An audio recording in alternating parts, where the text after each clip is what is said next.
Be funny. mm-hmm. I am going to. Okay, so look, we about to be live on YouTube here, right? I think we live right now. So she gonna come back and edit this. So hold on, we live right now. What you about to say? What's the show gonna be about? Man, you ain't see you. I can't believe you don't know what the show is about. I hope we gonna edit all this out, so don't worry about it. Man, the show is about. Hold on, man. Hold on. Let me get the live link and post it on Facebook, and then we gonna get ready to. Okay, cool. All right, so we got live now. Okay, so we gonna come back and edit it. But anyway, let's go live in 3, 2, 1. All right. Happy Monday, and welcome to the Aftermath. I'm your host, Salty, as always. Man, we were having a little technical difficulties because, you know, I do like to start every week, but we only about 2 to 3 minutes late this time. So we're definitely going to, get going here in a moment. I'm joined, as always, by my boy, the Alfred to my Bruce Wayne, BJ. BJ in Tennessee, man. How you doing tonight, man? Good, how you doing? I'm doing great, man. You know, we really prepared tonight, man. This is gonna be great. We do have some special guests joining us. They're running a little late. I got some information. I hope they don't get mad at what I'm about to say, but basically it appears that I ain't gonna front. I had a long night last night, man, because of the NFC Championship and the AFC Championship game. So I had a real long day, long night yesterday. We got a Super Bowl coming to the city. I'm very excited. I'm very excited to announce that the New Orleans Saints will not be in it. So I am fired up about that. And I know what everybody who's going to say, oh, what about the play? What about the penalty? I don't care. This is anybody but the Saints. So I would like to first congratulate the Los Angeles Rams for doing something that I didn't think was possible, because I was really planning on New Orleans being here in a couple of weeks. But I appreciate it, and the whole city of Atlanta thanks the entire organization of the Los Angeles Rams for putting us out of our misery and not having to deal with all the possible shootings, fights, and property damage that was going to occur if the Saints made it to the Super Bowl. So I appreciate the Los Angeles Rams. And then the other game, we're not going to talk about that one. So only game that mattered to me yesterday was the Saints game, and I'm glad they lost.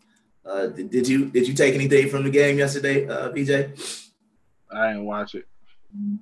You didn't watch it, man. That is freaking blasphemy, man. You know? Like, I'm lucky you do this for free, because you'd be fired. You'd be fired right now for not watching football. But all right. So we got an interesting topic today. We had some really, really good feedback on this topic on our Instagram page. Tonight we're gonna be talking about the Black family, right? And it basically was going to be asking a question. It's not I think a couple of people on our Instagram page took it as a negative. You know, we're not. First of all, let's be clear. We're not saying anything that is in a negative.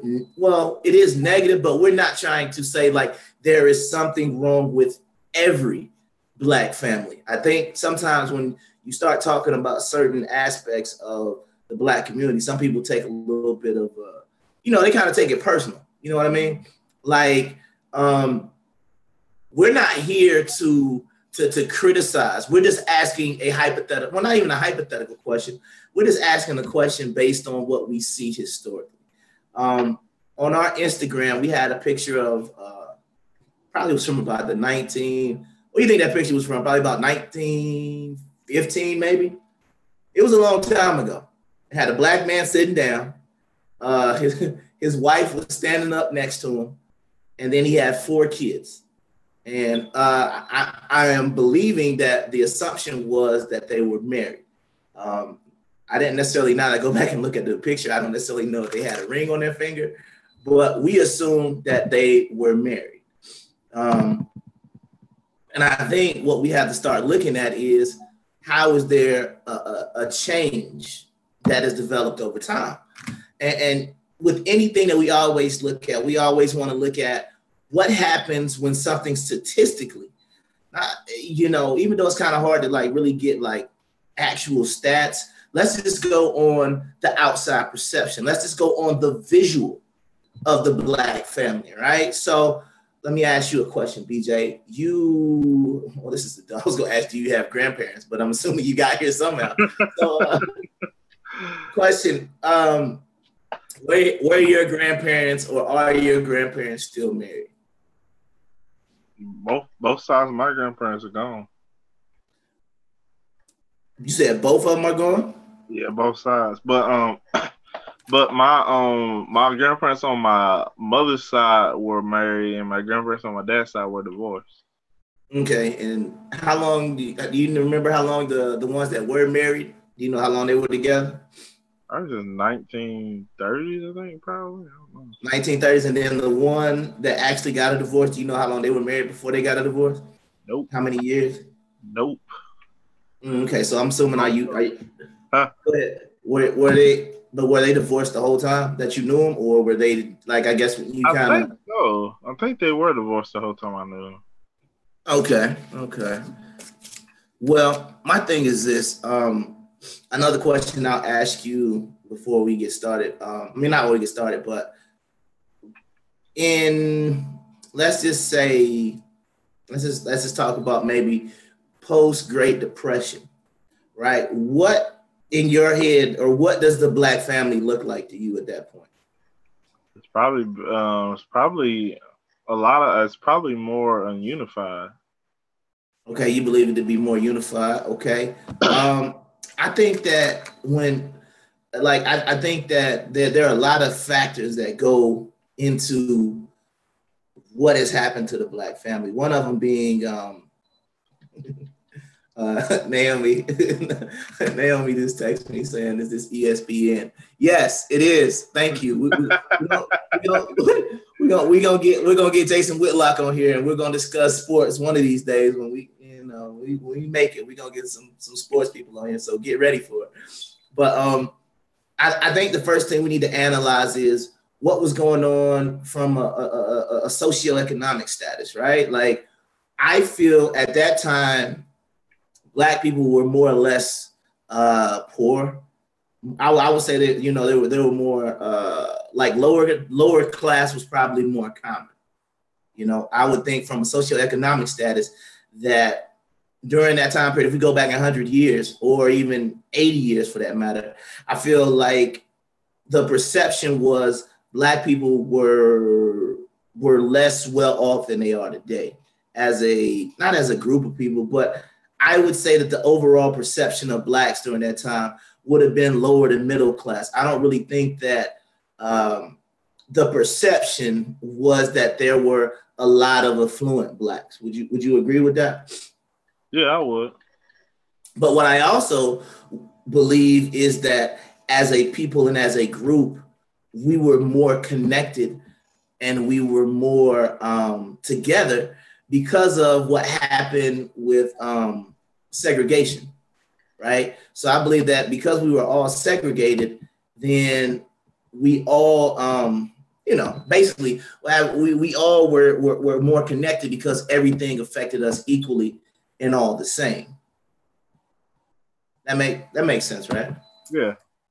So I think the first thing that we need to kind of sit there and think about for a second is why, and I know a lot of people, we talked about segregation a little bit and integration and all those different things, but to me, I think the family was stronger, not just because of, let's just talk about mother, father, and children. It was because mother, father, and then a group of other families that were also connected that weren't necessarily just connected because they were blood related. You know what I mean? It was like my dad told me, he said there were probably maybe 8 to 10 fathers in his neighborhood who could whoop him. You know what I mean? Like he could get a whooping from if he acted up or if he did something out of line. There were at least 8 to 10 other families that basically could come in and discipline him. So it was not only that he had to worry about his father, but he had to worry about other families within his own community that he basically had to be concerned about. You know, because everybody kind of worked together to try and you know, basically make, you know, basically, everybody looked at each other's kids as their own, or as, you know, it was more like an expanded family unit within the community. Now let's fast forward to today. Do you think the perception of the Black family is the same as it was 100 to 80 years ago? No, it's not. It's definitely not. I kind of feel like I got another point, but first, I kind of feel like nowadays it's less of, oh, we're gonna get married and have a whole bunch of kids, and now it's, oh, I just had a kid and I don't know what a father is, and maybe I do know what the father is, but I'm gonna fight him and argue with him about it or make him pay child support. That's what I've been seeing a lot lately. I kind of feel like the old generation of us getting married and stuff. You know, it's a lot of people still getting married, but it's not as much as we are. And another point, a lot of things they talk about with the Make America Great Again, they say, oh, America was never great for us, but I kind of feel like at that time that we're talking about, I kind of feel like America was great for us. It doesn't, like, people like to look at, oh, Jim Crow was during that time, but there's a lot of more other factors besides Jim Crow to take into consideration. What do you think? I do think that's an interesting point you bring up when you talk about the when you use that term, like America was never great for us. I think that's kind of insane when I hear that, because the majority of the people that I guess say that, then if you, it's almost like it's just, to me, it's making another excuse. Because when you say America was never great for Black people, I tend to disagree. Because if you want to go back to I guess a lot of people want to use slavery, right? And then after slavery, we had Jim Crow. And then after Jim Crow, we had the Civil Rights Movement. So if the country itself was never great, then how do we have all these great historical figures who we cherish today? You know what I mean? Like, it doesn't mean, to me, I feel like, you know, and this is just my personal opinion, but you want to ask, when was America great for Black people? Well, honestly, before we integrated. Because I feel like before we integrated, we weren't trying to meet this white standard that apparently seems to be like, you know, it's almost like it's penetrating the Black community, even though we try to say we're independent, even though we try to say that, you know, we have reached some sort of, you know, like we've reached some sort of elevated point in this country, right? Like, we've been in every major office, right? Attorney General, we haven't been a vice president yet, but we've been at the president. I mean, you can just go down the list of positions. I mean, we've had CEOs of major Fortune 500 companies, but it's almost a situation where I sometimes wonder, when is anything going to be enough? You know what I mean? Like, yeah. Go back and look at what Black people were doing before we had this, honestly, before we whitewashed ourselves. And we all of a sudden today, we're always comparing ourselves to white people. And I never understand it, right? You ever notice if you ask somebody a question and then they'll say, sometimes the response will be, well, white people do it too. And I'm like, well, that's not an excuse. You know what I'm saying? Like, people, you know, people never want to talk about crime and things like that. And the response will always be, well, you know, white people kill more people than we do. There's more white people on welfare. There's more white people doing. And I'm sitting there thinking to myself, well, I don't care how many white people are doing something, right? If we're having a discussion about us, then we need to make sure we keep the discussion focused. If we continuously keep comparing ourselves to a white standard, then what's the point? To me, I feel like that standard is more or less unachievable than just fixing some of the things that we're talking about. Exactly. But those same people who say America was never great, okay, don't talk about blacks. Don't talk about Black Wall Street. Don't talk about Tuskegee Airmen. Don't talk about the Buffalo Soldiers. Don't talk about Frederick Douglass. Don't talk about Booker T. Washington. Don't talk about W.E.B. Du Bois.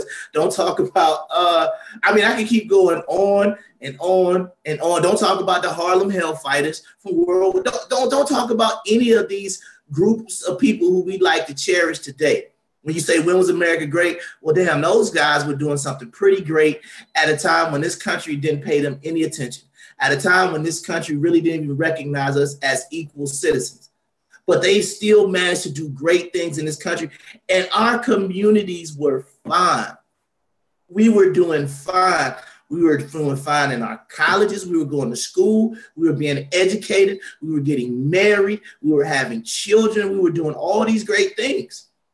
But then as soon as they said, okay, great, now you can do everything where white people do, now all of a sudden it was like, oh, well, wait a minute. Now, hold on. We gotta do some other things now. And that's the reason why I think that's one of the major problems is we have this mental block that we are somehow still being pushed to the side. Now, while I'm not going to say everything is equal because I'm not an idiot, what I will say is we have more opportunity than they had back then. But I think if it's almost like I remember the show The Boondocks, right? And I remember there was an episode where Martin Luther King was still alive today. Oh, I remember that episode. You remember? It was a great episode, even though it was funny. It was a great episode because Martin Luther King, he saw how we acted as a group, not as not even as a group, but as individuals. When he saw all the things that are almost a plague, and he's like, basically saying, "This is what I died for. This is what he got shot for, and all the rest of these things." He's saying he got shot for us to act like this. He got shot for 60 years later for us to be killing each other. But we complain about the 24, 25 police shootings that happen or occur every year. But the mass people who are being killed in our communities are being done, honestly, by us. So I believe that it's a, it's something that's going on that we have to kind of look at. BJ, go ahead and do me a favor. You got that Cosby Show clip pulled up? I got you. You got the Cosby Show thing that I want you to get pulled up, because I think for a lot of us, the Cosbys, and I don't want to hear about what Bill Cosby did. I'm not going into the Bill Cosby trial. What I'm talking about is the perception of having a father who's a doctor, a father who's a doctor, a mother who's a lawyer, and it's a situation where, I'm trying to, I think that perception of what a Black family could be was something that was do it. So just play the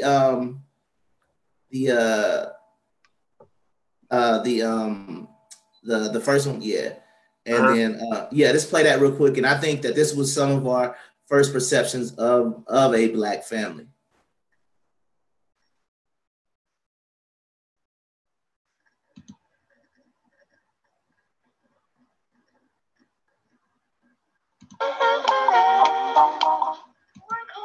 Yeah.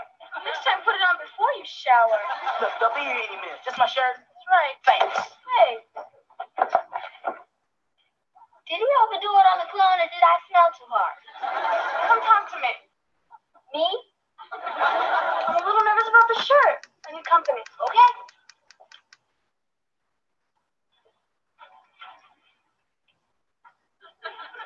So what do we talk about? Anything. Jay and Misa got a new bike today. It's really great. It's nice. Denise! It's over, isn't it?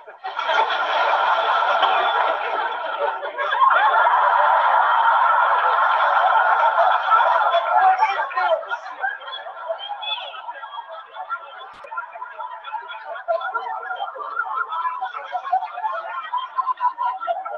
this? Is this my shirt? Is this the shirt I paid $30 for? Is this the shirt they're supposed to be in the Portland Bar Trail?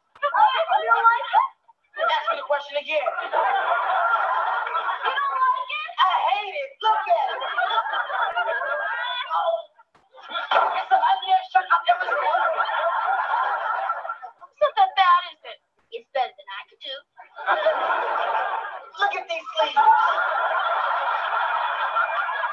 My arms are the same length, wearing on my sleeve.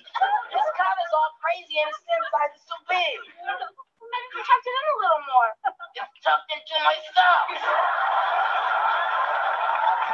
You are gonna pay for this. Anything for your dad, Lord.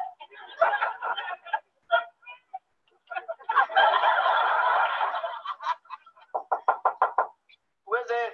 Yes. Hold on.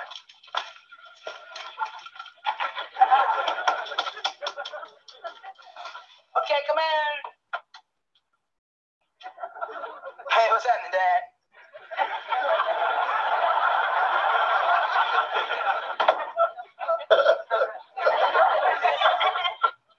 Well, never gonna clean it up. No matter how busy it gets, never gonna clean it up.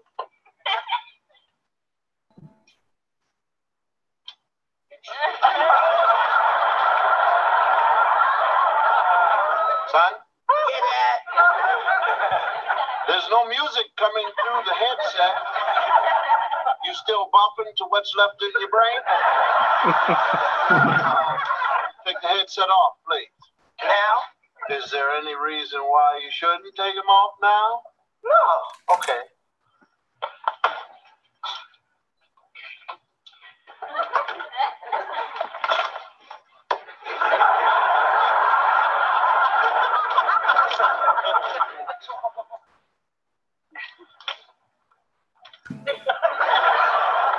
Sure can get up, can't they? Yeah.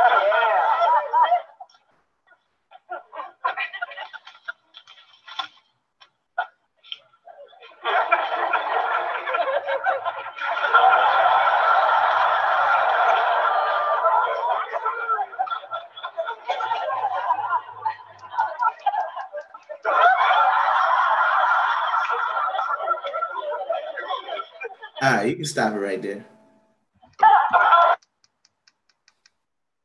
But I think if we go back to, like I said, if we go back to some of the earlier shows, I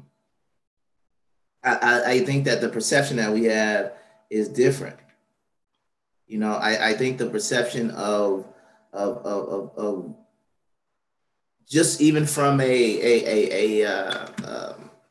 let's just even say from an entertainment perspective, you know, I feel like you had shows like this. We also had shows. What was it? I mean, like even we had the Cosby Show. Then you had a show like Family Matters, right? And even the name of the show, Family Matters. You know, with the Winslows.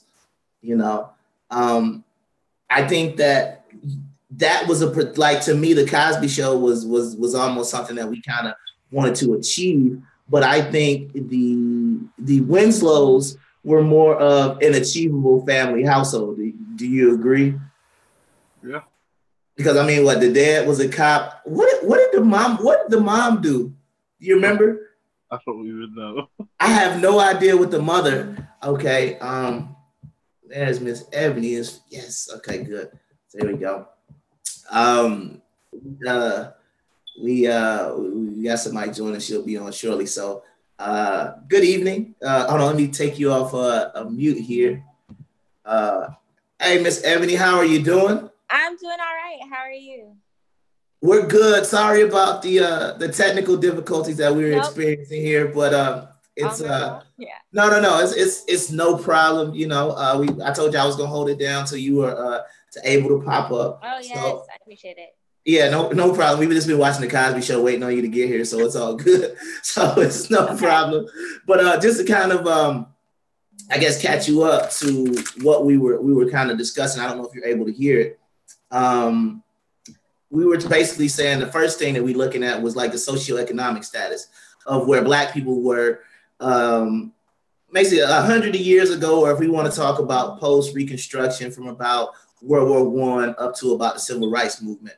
We were basically saying that from a socioeconomic status, the majority of Black people were, and back then, like my dad told me, being poor, we didn't look at ourselves as being poor. It just kind of seemed what everybody else was doing. You had working families doing working class jobs. for the most part. Not to say there weren't, doctors, lawyers, people doing, having their own business and things like that. But the majority was that it was the majority of the people were poor from a socioeconomic status, but there was more of a community togetherness to kind of sort of not really realize that you would be everybody else around you kind of was poor. So it wasn't like today where you have a lot of different types of gaps in wealth, even amongst Blacks. So I just let you kind of comment on that, and then we'll kind of catch you up here as we go. What do you think about that? Yeah, I agree. I think that if you're surrounded by people whose I'm so sorry. I'm sorry. I'm sorry to interrupt. I did a horrible job right there. I'm sorry. As a host, I did a horrible job. Please introduce yourself because, yes, please let everybody know who you are, where they can find you, what you do while you're on the show, because you have not been on the show before. So I do need to let you introduce yourself to our audience. So go ahead. I'm sorry. Sure. So my name is Ebony Allen. I am a co-host for the Woke-ish podcast. My other host is named Zelma Tuthill. You can find us on Instagram at the Woke-ish podcast. And yeah, I mean, generally we kind of just talk about the issues that we see as relevant. We're both grad students, so our kind of motivation was to translate things that we study into, everyday kind of conversation. And this topic actually really appealed to me because it just so happens that this is kind of my area. Right. Okay. And then I guess because of the not logistics, but because of what this show is out, could you just briefly talk about your political beliefs for like a second? You don't have to really go into kind of like how you would normally vote. Do you consider yourself this? Could you kind of give like a little synopsis of how you, because like I said, a lot of people, like I said, we talk to everybody. So I don't know if our political, I told everybody I'm the libertarian. So, I'm pretty much, fiscally conservative when it comes to spending and things like that. But when it comes to like social issues, then I'm pretty liberal on what I believe. I kind of separate my government from my personal beliefs. So that's why I say if we're having a conversation about certain topics, then I'm not necessarily going to have a dog in the fight because I'm going to say, well, the government shouldn't be handling that anyway. You know what I mean? So that's going to kind of be mine. But go ahead and tell everybody kind of where you lie, where you think you fall. Okay, so I think I kind of have an annoying answer to this question. So I'm just going to preface it with that. Okay. I try not to categorize myself. So and not because I don't identify with any of the categories, but because I think they're so charged. They come with all these assumptions that I don't think are always accurate. But so with me saying that, I tend to vote Democrat. So I voted in 2 elections so far. And I've voted both times for Democratic candidates. Haven't always agreed with those Democratic candidates, but have kind of been less in line with the Republicans. So I'm always picking the lesser of 2 evils. But I think that I tend to, and will probably continue to vote Democratic just because of the way our system is set up. Gotcha. Yeah. Okay. So now we got that out of the way so everybody knows where you're coming from, even though, like I said, I just want people to kind of understand that we just, a lot of people like do these shows. They'll only talk to people who believe exactly the same way they do or who vote exactly the same way they do. So I like I said, we wanted to make sure we kept this thing different. And that's the reason why, I remember when we saw this, I've been going back and forth on IG for a while, not because of our shared beliefs when it comes to politics, but just because you want to have a wide array. Nobody likes an echo chamber of thought. Right. But if, for somebody who mostly votes, like you say, Democrat, and for me, who doesn't always vote Republican, but I would also say I'm probably vote the majority Republican, then when we have these type of discussions, right, we're going to be able to say it's not necessarily from a government standpoint. It's not necessarily from a different side, because there are certain things that I believe that we can agree on and we can have discussions about. And I think that this is one of them. It doesn't matter if you're a Democrat or Republican. We still should be able to see what's going on in our community, what's going on with our families, and be able to both say, what do you see? What did you think happened before? What do you think are some of the causes, and be able to discuss it? And we should be able to come to some sort of, not necessarily an agreement, but we should be able to discuss it without having to, it's not like, oh, well, it's all your people's fault. You understand what I'm saying? Like, you feel me? So that's just what I just want to kind of get that out there. So back to what we were talking about, but I appreciate you introducing yourself. Yeah, sure. What was your perception of the Black family like during kind of sort of, I call it like, during the Black golden age is what I call it. It's like when people talk about like Black Wall Street, when you talk about, we had those great historical figures like Buffalo Soldiers, Tuskegee Airmen. When we were doing some great things when we were still segregated, kind of sort of from a socioeconomic status. What did you perceive, or what is your perception of the Black family during that time? Let's say from 1900s up until the Civil Rights Movement. I think that there was maybe, I think we were somewhat less fractured. So there was a divide, right? So you hear about folks who were kind of used to the status quo and felt like they knew if they stayed in line, they knew what to expect. They knew what the consequences were of everyday life as a Black person. But for a lot of folks that ventured off, east, north, west, I think that those were the people that were kind of going against the grain, and were pushing back. And so even though I think that a lot of times we fall into this cycle of preaching about a division or the Black community being fractured, but I think it was always that way.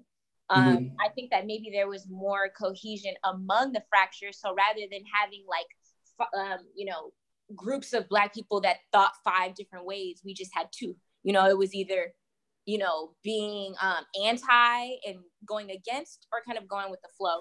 Now we have people that think all like, totally different. And I think now we're so fractured that we spend more time preaching to one another about who's right and who's wrong, or this is the way to go, rather than focusing on what unites us.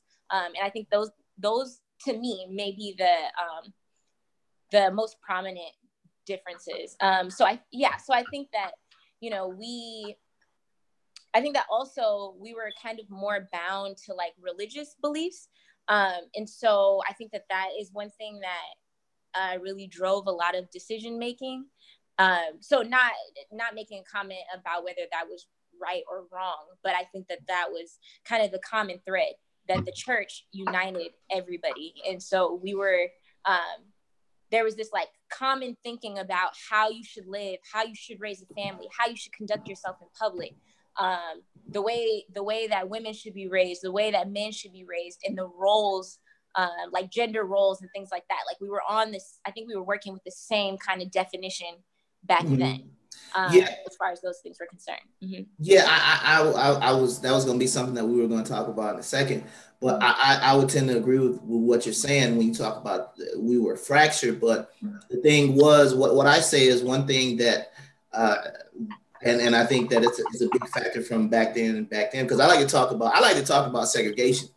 Excuse me. And one thing I told people was before you came on was that segregation, if you look at it from this statistical standpoint, it's, I mean, we were more likely to be educated back then. We were more likely to grow up in a nuclear family, a 2-parent household. But I feel like the problem, one of the main problems that we do have now is that we're trying to achieve what I call a white standard, right? There is no, what I call, like, let's just say if we're going to talk about right and wrong, right?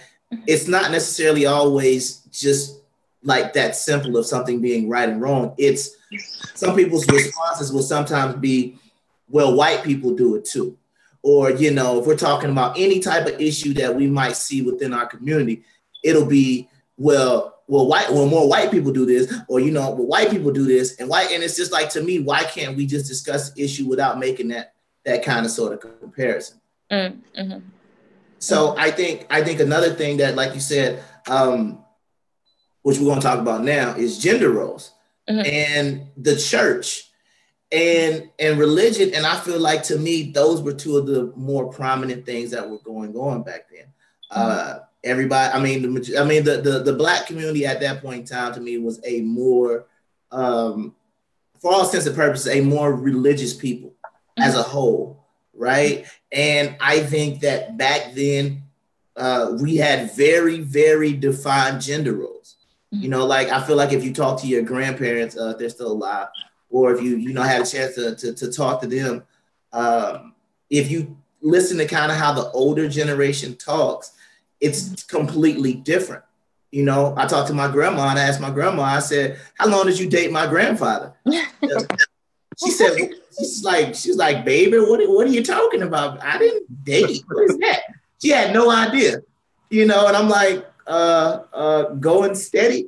She still got this puzzled look. She was like, "I mean, he was my boyfriend back then, and he said he was going to, go off to the war. And if he wanted me to wait for him when he got back, he had to marry me." So it was almost something like that. We did more of to me, it was more of a courtship type thing. It was we fell in love in high school, or not even fell in love. We was just, whatever. We just kind of were boyfriend and girlfriend in high school, and then got married, had kids, and went to work.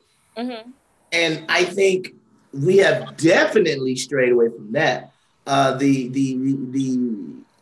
Black male being, like, quote unquote, going back to those gender roles where the Black man was supposed to be the head of his household and the wife was almost supposed to, not going to a barefoot and pregnant extreme, but it was like Black men were supposed to basically take care of their families and Black women were supposed to take care of the children. So we've definitely moved away from that.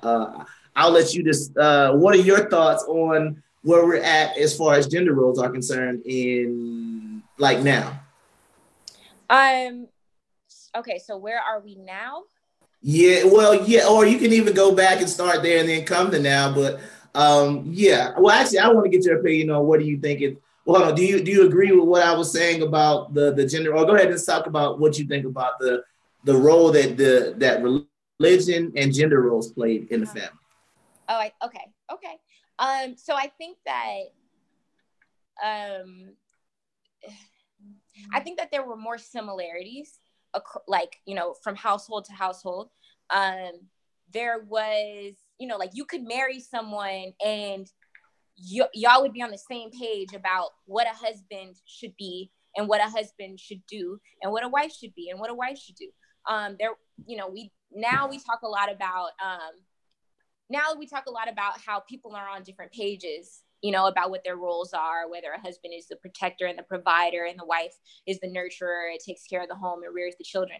But back then it was, very clean cut. And it was like, this is, mothers were raising their daughters to be wives. Like, that was your life's goal and your purpose. Getting married was, okay, I have, I don't want to say been saved, but, I've been chosen. That was your duty, as kind of bestowed on you by God. So it's like, you could find, you could go to scripture, you could point to scripture and, show that this is a woman's role. And I think that with that, families were seen, the role that families served in society was very agreed upon. And I think that that's what kept the Black community very structured and, like, regimented, like, you went to church several days a week. That was everyone's routine. And that's where, everything took place. Your congregation was your extended family. And so I think that over time, and we could, I don't know, I'm sure we're going to get to this, but over time, that changed. And so you kind of move further away from other family units. And again, not making a comment on whether this is good or bad, but, okay. Moving outside of the church and, moving away from other family units that I think in a lot of ways kept folks in check. Because, I think that people talk about how churches, church members are, it's like one of the complaints that you hear from like a younger, like people in our generation, is that church folks are all in your business. I think then it was seen as a positive thing, that, you know, this is what's keeping everybody in line. Everybody knows what's going on in your house, so you better keep your house together. I think the church kind of served as that, you know, kind of that angel that that kind of hypothetically sitting on your shoulder. It's kind of like your moral compass. It wasn't necessarily like when you say in your business, it's like, it's my business to save you. So I'm going to be right here watching everything you do. Right. And it doesn't mean that I think the earlier generations got everything correct. I just feel like, to me, the church was more in, I'll put it like this. And this is one thing and I'll let you go to kind of where it is now. But the one thing about the church, from even my father's perspective, was it was a lot less about the, I'll call it the glamorization of the church. Like, I feel like it's kind of taking place today. And it was a lot less like forgiving of your feelings. You understand what I'm saying? It was almost like, this is the way it should be. This is the way it's going to be. And it's going to stay this way as long as we have it, you know, basically until we died. And it's like, well, shoot, they died.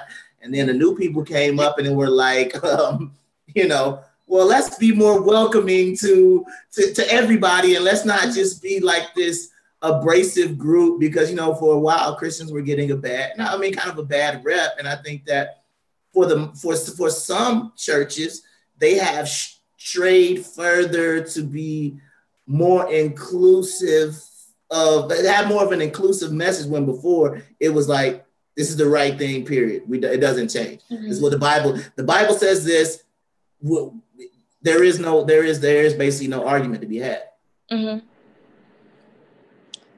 Yes. So go ahead. Yeah. No. So, yes, I mean, that's basically what I was trying to say. I think that's one thing, and I like what you said about like the church and about how, you know, women were raised to be wives. You weren't necessarily raised to, you know, and I'm not gonna say to get an education and all the rest of those things, because I don't feel like education, you know, kind of took that off. I feel like the like you said before, that fracture was a part of it as well. So where are we now? Where are we now in 2019? Where do you feel? I mean, it's good to have a woman's perspective on here. Where do you feel like the women are now? I'm not gonna open this can of worms without letting you speak first. But I'm very curious. Like where are y'all now? Like, I know you don't speak for all women. I know you don't speak for all women, but I'm just saying, like. I do. No, well, that's fine. That's fine. We had a representative for all Black women on here tonight. You can understand. Every woman. We got the same pigmentation, so you got to understand she has enough melanin in her skin to talk for all Black women, so we're good. All shades. There you go. We don't have all shades represented on this show. We all Black, like my man said, Black as Ace of Spades on this show. But go ahead and kind of tell me, like, okay, because you explained where we were. Pull that forward to today. Yeah. Where are the women? I'll speak for men second, but I want you to kind of give me a synopsis of where you feel the women are now. Right. They're definitely not in that I'm trying to be somebody's wife from a 1930, 1940 perspective. Right. I mean, and I know this is not, I'm gonna spare us the history lesson, but I just want to put out there that where we are now, men and women, didn't come from, you know, we didn't end up here by our own volition. Like, there were a lot of, you know, different things, different institutions and structures and stuff like that led us to be where we are. And so we, over the span of, you know, 60 years, the roles that women play in the community and that men play in the community have changed, and kind of, I think it's done kind of a 180. Again, not commenting on whether that's good or bad. But I think that whereas before, how women were being raised to be wives, I think that now women are being raised to be their own person, you know, individuals. And I think that for a lot of folks, they are, you know, like mothers, and I guess I'll comment on my own mother. My mother did plan for me to be a wife one day. So that was something that was, that we discussed. But it wasn't just that. It wasn't like, oh, I'm teaching you how to cook with your future husband in mind. I'm teaching you how to clean with your future husband in mind. Or, to be educated so that you can contribute to your household alongside your future husband. It wasn't like that. It was like, I'm teaching you how to do these things because it's going to make you a better and more holistic person.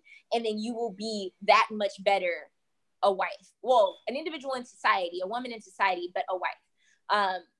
So it was kind of like an in addition to thing. And I think that, there's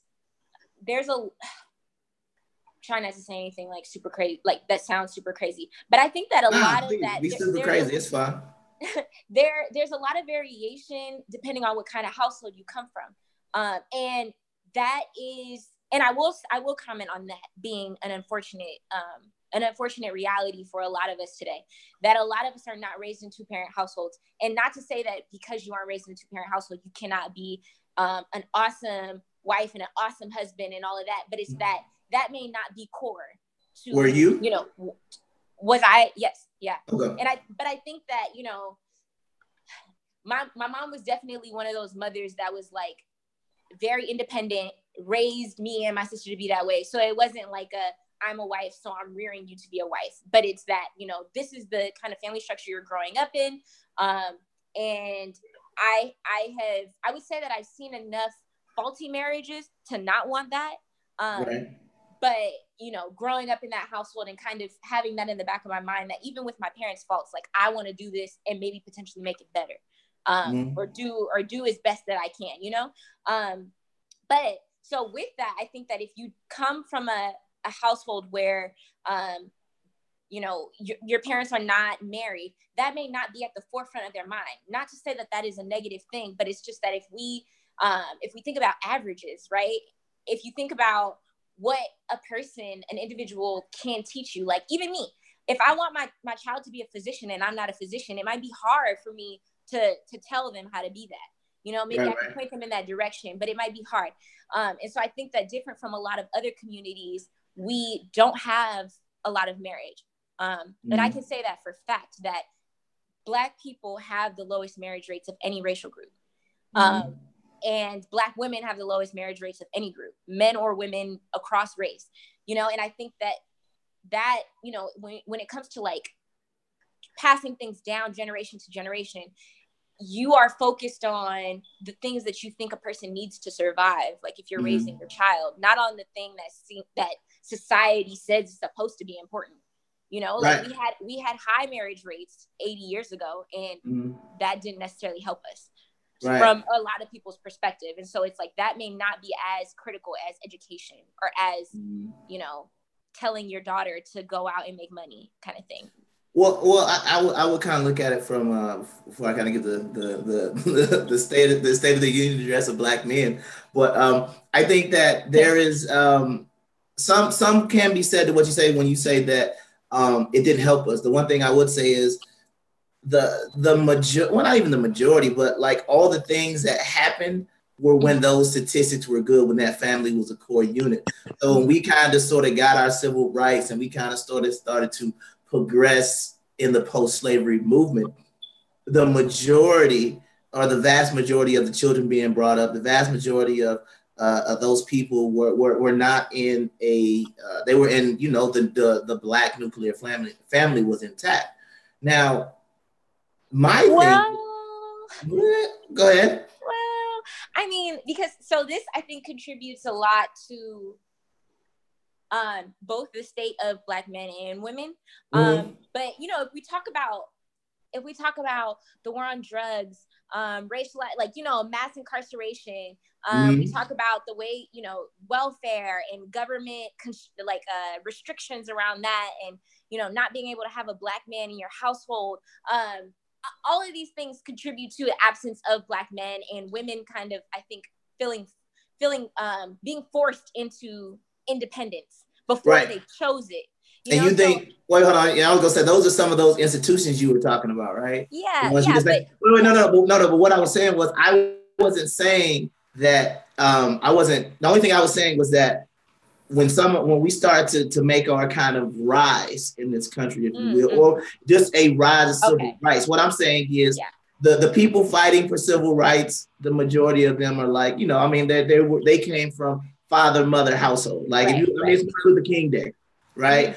Martin Luther King all the time, you know, I'm a big fan of him because he's frat. So, you know, shout out to Martin Luther King.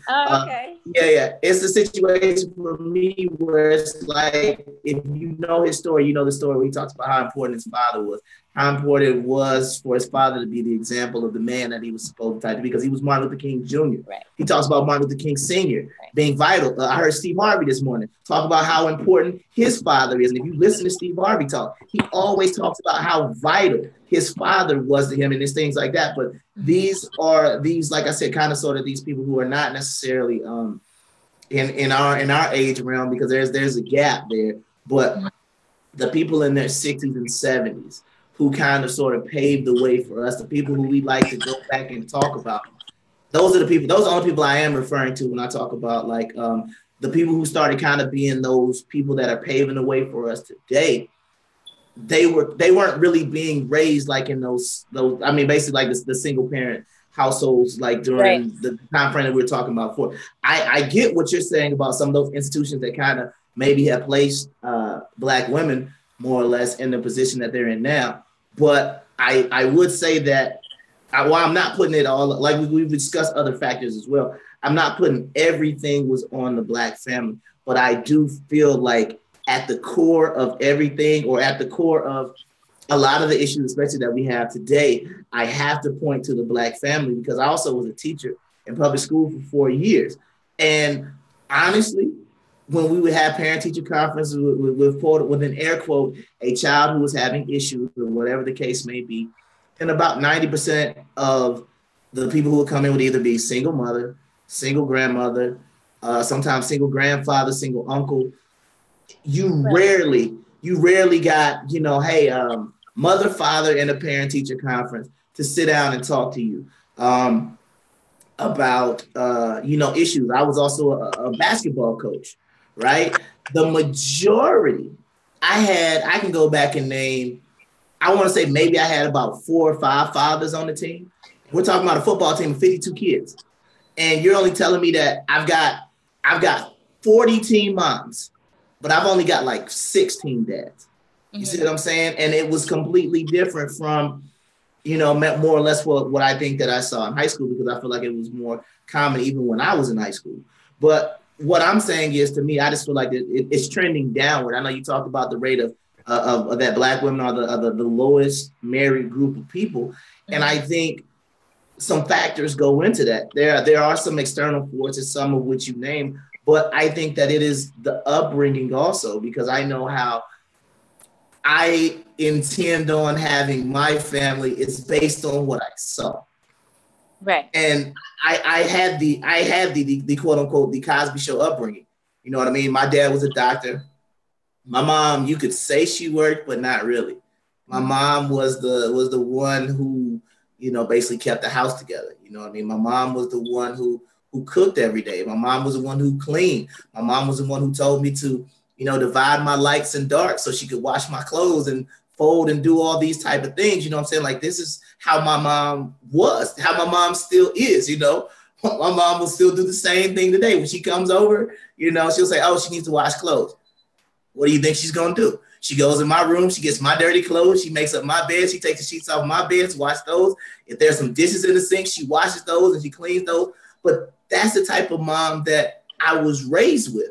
You understand what I'm saying? So it's, to me, my perception of what I see is going to be different than, like I said, a lot of my friends who I grew up with, or even some I went to school with who didn't have their fathers around. It was completely different. You understand what I'm saying? So, like, I can't really put a pin and say this is why, but I do know that our perception comes from what we see, and I believe it's from what we see that's closest to us. Because, like you said, your mom, you said you saw her independence, even though you had your father around, correct? Yes. I'm gonna be honest with you, I did not. I'm not, and it's no knock to my mom, because I feel like I had a great mom. It is no knock to her, But we got somebody else want to jump in. But I feel that that's what I saw. So, and when I say independence, I feel like we're going towards, because like I said, my mom was not necessary for the lights to stay on. My dad was the breadwinner pretty much, and my mom basically assisted him in everything that he was trying to do in his life. You know, when he was going to medical school, she held him down through medical school. He got out of medical school, got married, and you know, they pretty much held each other down, you know, for the amount of time that they were married for like over 30 years. So I believe that that's what I saw.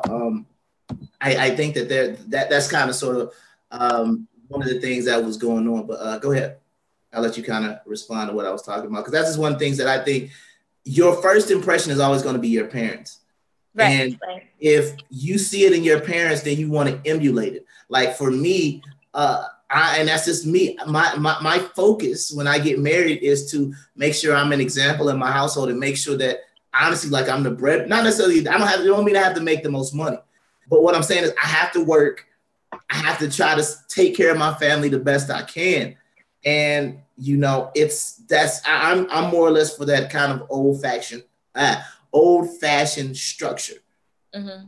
But I think a lot of that stuff is missing. It's not even going into the religious aspect of it. But I think that a lot of those things were missing because, like I said, I did grow up in a upper, you know, not upper middle class, but a upper class household. And we were, you know, church, you know, we grew up in the church. It was Wednesday night Bible study. It was church on Sunday. It was family dinner after church on Sunday. You know, when we, for the most part, growing up, we still had the old fashioned dinner, you know, dinner at the dinner table. We said grace before dinner. You know, we talked about some things sometimes, but it kind of sort of strayed away from that. But for the most part, you know, a lot of different family events with the extended family, but that's kind of sort of how I was raised. So I think that when I want to emulate what I want to see when I start my own family, that's what I want to see. And that's kind of sort of how I want the structure to go. Now, my difficulties come in dealing with, you know, you wonderful ladies as you are, who aren't necessarily maybe accustomed to that type of structure, or who have absolutely no desire to be in some sort of structure like that. Okay. So I think that in bringing up, you know, the war on drugs and mass incarceration and welfare, ultimately my point was that we were, not just women, but men and women were forced into non-traditional gender roles before we chose it. So initially, you know, the Black family was split based on, or as a result of institutions that were external to us. So initially there was resistance, right? We don't want our family split. So there is an attempt to keep the family together. There is still this push for marriage. There's still this conversation around marriage and how we keep our Black families unified. And then over time, and we're talking about between our generation and say our parents, we had, between our generation and when our parents were our age, we have about 25, 30 years. And that's a long time for, you know, that's a long time for us to endure this, like, you know, family separation. And I think that we, over time, because there was an absence of men in most households, women were forced to teach their daughters how to be independent, because you could not depend on having a man. You could not raise your daughter solely to be a wife when you don't know whether or not she'll have a husband, because then you create women who are who can't take care of themselves if they have to. And at that time, they did have to. And so I think that we are seeing, especially with social media and things like that, we're seeing a lot of pushback and at least conversation around what these roles are, around marriage, around family. And we see, you know, kind of like a resurgence of these conversations when I think they had fallen off for a long time.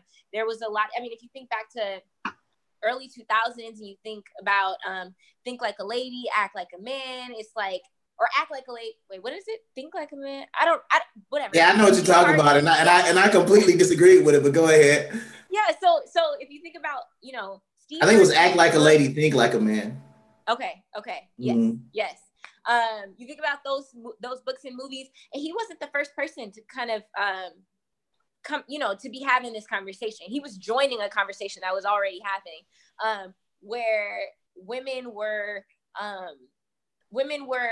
needed to be the ones to be schooled on how men thought, because it was like, okay, men got it together. It's the women that are trying to be independent, that are trying to take care of themselves, that are causing the issue. Rather than looking at it from both sides, like, what is it that we are each contributing to, like, this issue?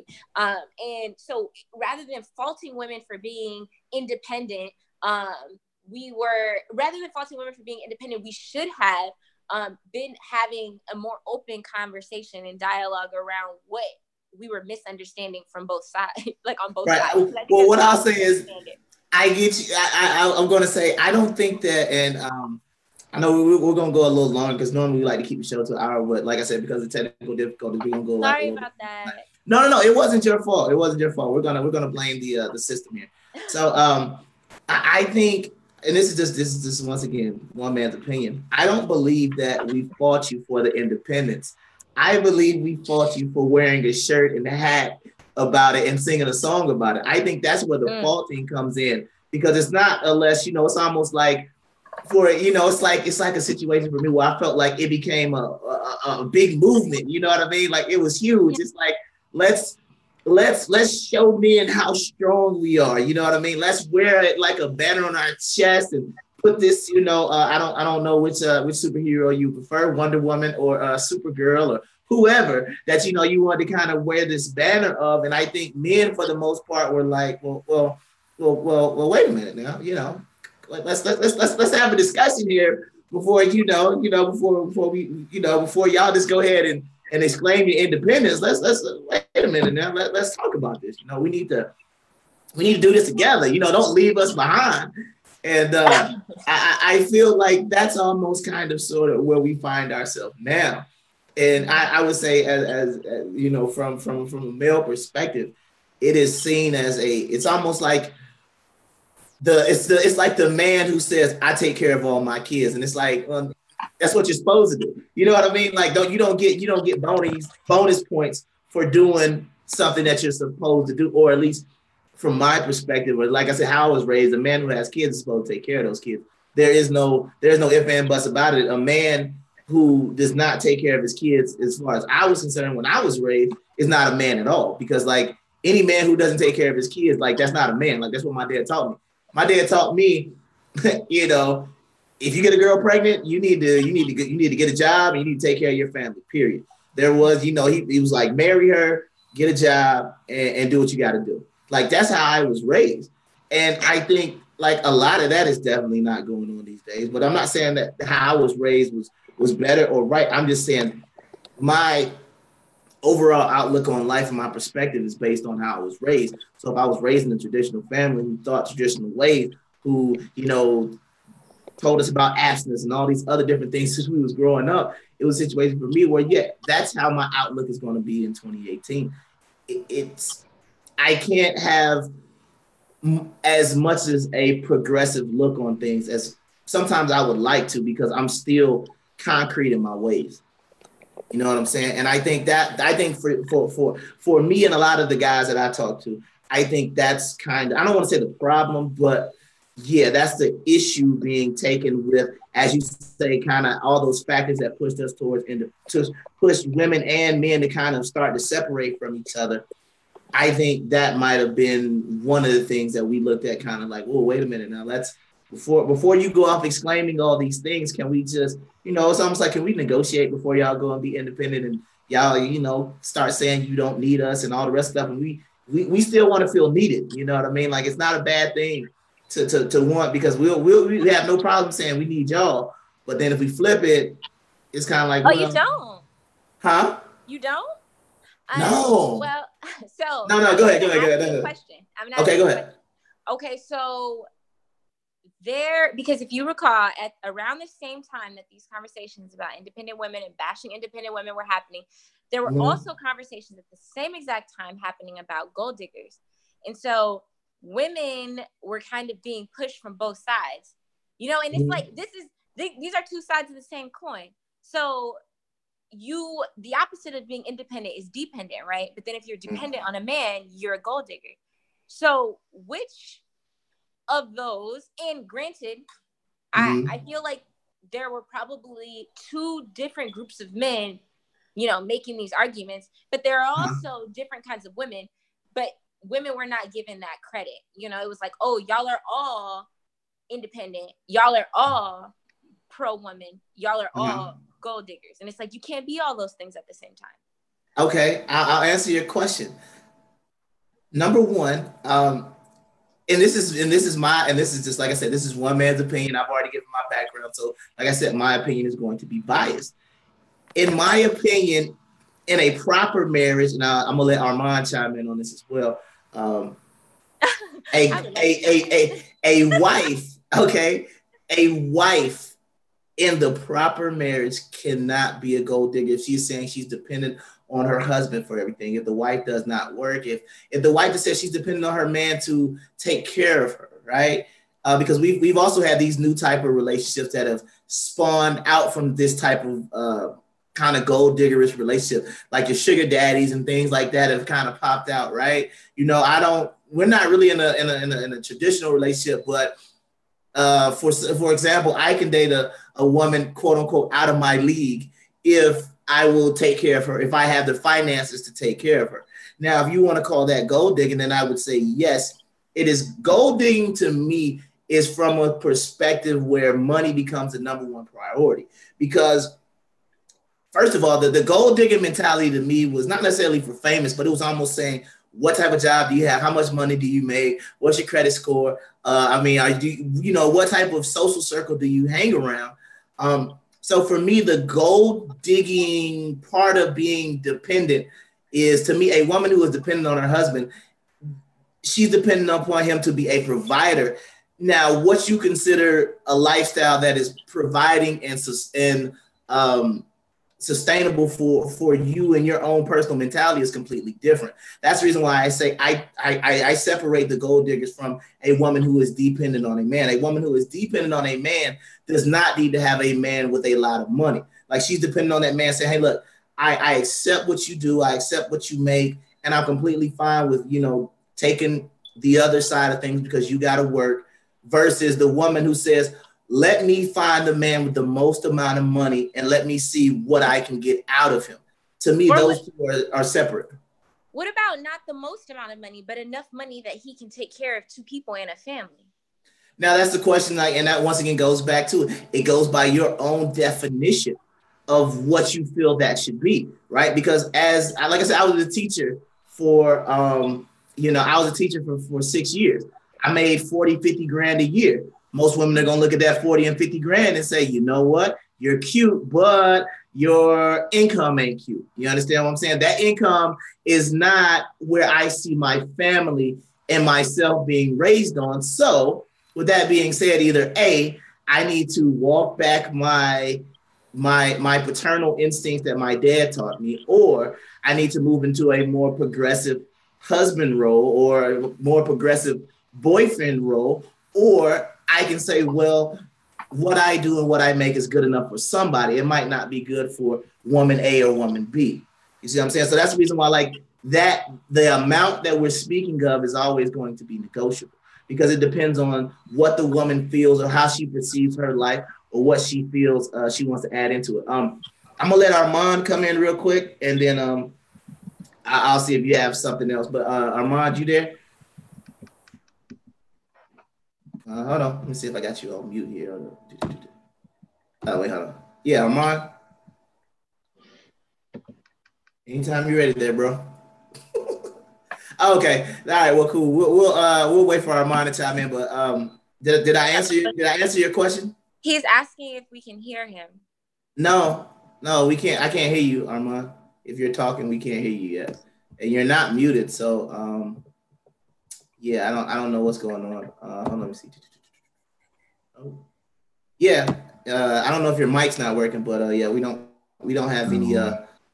Oh, wait, I think I heard another voice. Yeah, either somebody or Barry White or somebody just showed up. Ooh. What's up, man? All right, Armand, go ahead, man. We can hear you now. Or the ghost of Armand or whoever that was that just came in like, how you doing? Oh, I cannot hear anything. Okay, yeah, now we can hear you. So just speak. We got you. So whatever you're doing to be heard for these 5 to 10 seconds that you keep coming in. But Ebony, go ahead. I guess you can respond until we'll let Armand figure out his audio. We're getting into some stuff. Yeah, I know. I'm like, yeah, we only got about 3 minutes of the show. This might have to be parlayed till next week because I'm like, man, we are getting into some stuff now. Gold diggers and how much money is enough next week. That's right. Okay. So, go ahead. Okay, so I think that we're doing a couple things. So we're conflating a lot. So before a woman gets to be a wife, right, you're dating or courting this person.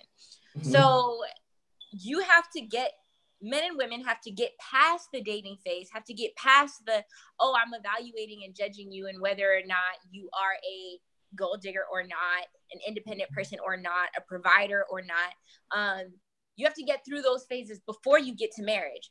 And so if a woman signals to a man, I say she went to school and all that, she has the capacity to work, but she signals to this man that she wants to be a stay-at-home mother.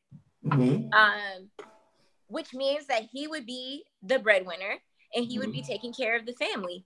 Now, in today's era, that I don't think signals to a man, oh yeah, this is the way that it should be, as it did back in the day, right? Like that was an expectation. A woman didn't have to state that. Like it was expected that, and even I would say a lot of men, like my grandparents, that was what you did. Even if you went to college to find your husband. It wasn't, I'm going to college to get a job to take care of myself. So it was, you were going to school to find a man to marry. That's right. That's where the providers were. That's right. The husbands were at school. That's right.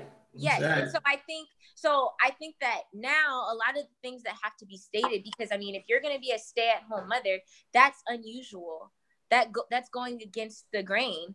And I think that can potentially rub a lot of men the wrong way. And so whether or not you're saying, whether or not a man is willing to provide that, I think that it is a little bit startling and off-putting, and it makes you question, so what are her ulterior motives? And I think that rather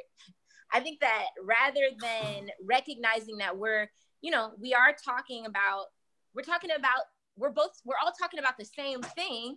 It's like a woman can't state anything. You can't say out loud, I'm independent. You can't say out loud that you want a man to take care of you, because both those things are negatively. I'm gonna have to agree with you from that angle that you when I hear it, I can even know some things that coming out of me, and I'm like, well, yeah, when you say it like that, yes, you know what I mean, and I get it, you know what I mean, and I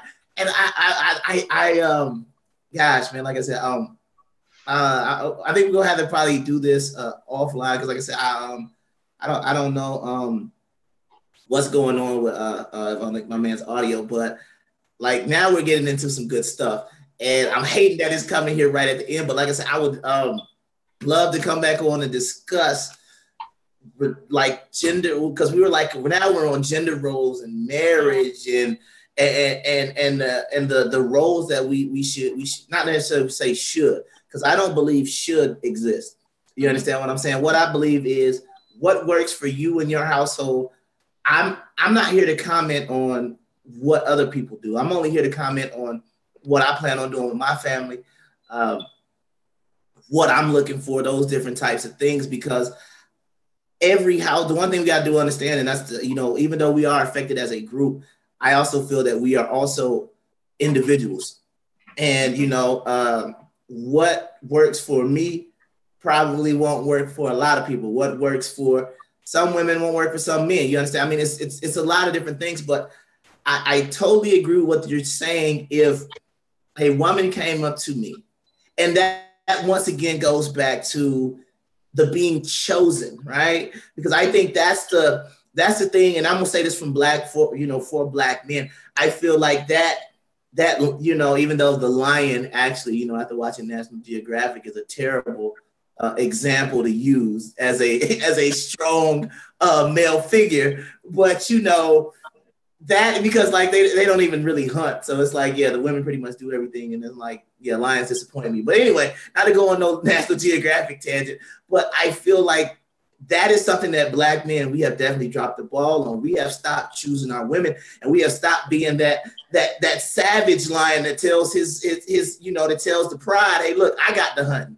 Yes, I got this. I choose you to be a part of my pride. Instead of it being like you said, the woman coming off saying, take care of me. I'm like, ugh. Like my whole face was like, no. And I see what you're saying, but it's like me being the traditional person I am. It's like, I want that, but somehow I don't want you to have to say it audibly. I want to be like, give you the option and say, hey, look, this is my plan. And blah, blah, blah. I would love to have someone to kind of sort of be this, and then see if they can slide into that role. But I do understand what you're saying. It is kind of sort of a catch-22. If you give us the independent speech, it's kind of sort of like, oh yeah, you probably ain't gonna need me, whatever. You just go, you're one of those, right? Mm-hmm. And then it's like, if you come with the, take care of me, then it's like, oh, well, you're one of those. So then it's almost like, well, what the hell do you say? You understand what I'm saying? So I totally 100% agree with you. But like I said, for time purposes, I want to cut this short because I like where this is going. But if you are available, I would love to continue this discussion into another thing, because I think we basically came to some consensus. There have been some institutions, right? Because I wasn't going to even go into the political thing, because a lot of people will say, and I'm not going to do that because that'd just be a really baseless conversation to have. But a lot of people like to use politics and things like that to basically say, well, politics killed it, or political policy or governmental policies. And to an extent, it played factors. But me, like I said, being we've already talked about my political, I believe there's always individual choice. Even though I'm being pushed to certain factors that could play a role, everybody still has that individual choice that they need to make. And I think that that's one thing we need to start doing more as a people and as a community, to accept our own individual personal responsibility in the choices and the actions. While there are many outside external forces that can push and can lean us in a certain direction, at the end of the day, I still make that choice. And once again, my choices that I had available to me are not going to be the same as everybody else, so I can't expect that. But what I can say is, basically, that's just the way to do it. Armand says, the Black family was going to be this way by death. He said it was written about E. Franklin Frazier in his book, The Black Family. I have not read that book, but I will definitely check it out.